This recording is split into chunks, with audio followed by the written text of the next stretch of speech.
Do you imagine an India that is purely Hindu? Is there a place for Muslims in India in the future? ये सवाल उन लोगों की समस्या है कि जो हिंदू और हिंदुत्व को जानते नहीं है। अब देखिए, हिंदुत्व की फिलॉसफी क्या है? वो कहता है एकम सत विप्राहा बहुधा वदंती। सत्य एक है, उसको जानने जताने के रास्ते अलग अलग हो सकते हैं।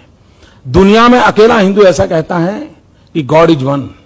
कभी हिंदू ये नहीं कहता है मुसलमान का भगवान, ईसाई का भगवान, सिख का भगवान, ये नहीं कहता। वो कहता है गॉड इज वन, और वो कहता है भक्त वैसा भगवान।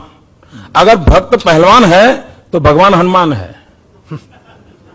जहां पर यह फिलोसफी पनपी हो, वहां पर यह सवाल उठने का कारण यह है कि उस हिंदुत्व को हम समझे नहीं है। दुनिया में कोई ऐसी घटना नहीं है। आप देखिए, इजराइल का एक ऑफिशियल बुक है, इजराइल का ऑफिशियल बुक है। उसने यह कहा है कि कोई यह ना समझे कि हमें सिर्फ जर्मनी में हम पर अत्याचार हुए थे। 2500 साल में हम दुनिया में जहां जहां गए, हर जाति ने हर कहीं किसी मौके पर हम पर जुल्म किया था, कम अधिक मात्रा में। लेकिन अगर कोई दुनिया में अपवाद था, अकेला हिंदुस्तान था जहां पर हमें 2500 साल के इतिहास में कोई कष्ट नहीं हुआ। हिंदुस्तान ऐसा है, जब पारसी हिंदुस्तान में आए तब गुजरात के किनारे पर राजाओं बसते थे। वो जब आए और उन्होंने एक रिक्वेस्ट किया कि हम आए हैं, लेकिन हमारा रिलीजियस बिलीफ ये है कि जब जो हम अग्नि लाए हैं, उस अग्नि को जब हम रखेंगे तो उसकी 50 किलोमीटर की रेंज में नॉन ईरानी कोई आना नहीं चाहिए।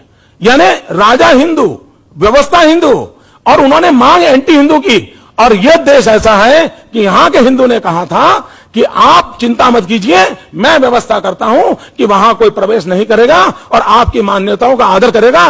और मैं आपको बताता हूं विश्वास के साथ, आज जो दुनिया टेररिज्म के कारण संकट में आई है, उसका और उसमें जो इमोशनल ब्लैकमेलिंग हो रहा है, मैं नहीं कहता उसमें इमोशनल सपोर्ट है कि नहीं, लेकिन जो इमोशनल ब्लैकमेलिंग हो रहा है और उसमें रिलीजन का काफी उपयोग हो रहा है, और उसका मूल कारण है होलियर देन दाउ।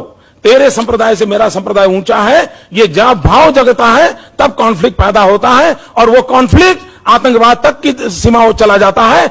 अगर कोई कहता है हिंदू ही है जो सर्वसमावेशक है, जो कहता है आप जिस भगवान को मानते हो विश्वास से मानिए आपको परमात्मा प्राप्त होगा, आप जिस किताब को मानते हो विश्वास से मानिए आपको प्राप्त होगा, यह मूलतः हिंदू फिलॉसफी है। अगर इसको अगर नहीं समझते हैं और उसके कारण उसको ही क्वेश्चन कर देते हैं, तो मैं समझता हूं समस्या पैदा होती है।